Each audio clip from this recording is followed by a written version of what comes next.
Good morning, everyone. We're going to continue our chapter Revolt of 1857. And today our topic is social and religious causes. In this topic, we'll be discussing about the religious causes that actually became one of the reason of revolt of 1857. So first reason was abolition of sati pratha. सती प्रथा हम लोग सब इसको जानते हैं. अगर आप second picture देखें तो सती प्रथा क्या होता था. जब किसी विमेन का हस्बैंड उसकी डेथ हो जाती थी तो अ, उसकी डेड बॉडी के साथ जो उसकी वाइफ होती थी उसको जला दिया जाता था. ठीक है. ऐसा माना जाता था कि जो विमेन है वो सती हो गई है. सती का मतलब वो एक इनके तरफ से एक प्योर एक्ट था.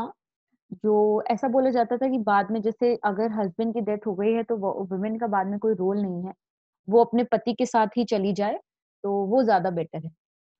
तो ये एक बहुत ही इल प्रैक्टिस उस टाइम पे काफी टाइम से चली आ रही थी, जिसके अगेंस्ट राजा राम मोहन रॉय ने बहुत ज्यादा काम किया. राजा राम मोहन रॉय, ये जो फर्स्ट पिक्चर है आपकी, राजा राम मोहन रॉय, उन्होंने बहुत एफर्ट्स करे इन सोशल, जो सोशल रिफॉर्म्स थी ये लाने में. तो with the help of Raja Ram Mohan Roy and sir William Bentinck, ठीक है, सती प्रथा वाज बैंड फ्रॉम इंडिया. अब जब सती प्रथा बैन हुई तो इंडियंस को लगा कि ब्रिटिशर्स तो हमारे जो पहले से चले आ रहे रीति रिवाज हैं उनके साथ छेड़छाड़ कर रहे हैं. अगर ऐसे ही चलता रहा तो ये तो यहाँ पे आके पूरा अपना वेस्टर्न कल्चर ले आएंगे. तो इससे लोगों को बहुत डर आ गया. तो this was also one of the reason of the revolt of 1857. Next is activities of Christian missionary. अब जब ब्रिटिशर्स यहाँ पे आए तो what they saw that there were many practices. ठीक है, there were, the people were uh, no, they were not, they were uneducated. ठीक है, they were illiterate, and they believed in very superstitious things. This is the superstitious thing also, that sati pratha was a superstitious thing. तो उनको लगा कि हम लोग लोगों को मैनिपुलेट कर सकते हैं. ठीक है, मैनिपुलेट का मतलब होता है उनको गुमराह कर सकते हैं. और उस टाइम पे ये जो कास्ट सिस्टम था, हमारी जो चार क्लासेस थी, ब्राह्मण, क्षत्रिय, वैश्य एंड शूद्र, ये बहुत डिस्क्रिमिनेशन होता था शूद्रस के साथ. तो जब क्रिश्चियन मिशनरीज आए, क्रिश्चियन मिशनरीज होते हैं जो क्रिश्चियनिटी को प्रोपगेट करते हैं, मतलब क्रिश्चियनिटी के बारे में बताते हैं, इसके क्या बेनिफिट्स हैं, आप लोग क्या कर सकते हैं, अगर आप क्रिश्चियंस बन गए तो आपको क्या फायदा है. अलग अलग, जैसे हमारा जो इंडिया है, वी हैव डिफरेंट रिलीजन. ठीक है. तो वैसे ही जब ब्रिटिशर्स के टाइम पे क्रिश्चियन मिशनरीज आ रहे थे तो इंडियंस लोगों को बहुत खतरा हो गया कि अगर क्रिश्चियन मिशनरीज की बातें सुन के लोग अपना रिलीजन चेंज करने लग गए तो इंडियंस जो हिंदू हैं उनके लिए बहुत दिक्कत हो जाएगी. ओके. तो दे स्टार्टेड रेजिंग क्वेश्चंस कि क्रिश्चियन मिशनरीज को यहाँ पे ना लाया जाए. और जो इनके बाद जैसे जो कन्वर्ट हो गए थे, फॉर एग्जांपल एक शूद्र पर्सन है, उसके साथ बहुत डिस्क्रिमिनेशन होता है, बहुत ज्यादा डिस्क्रिमिनेशन होता है.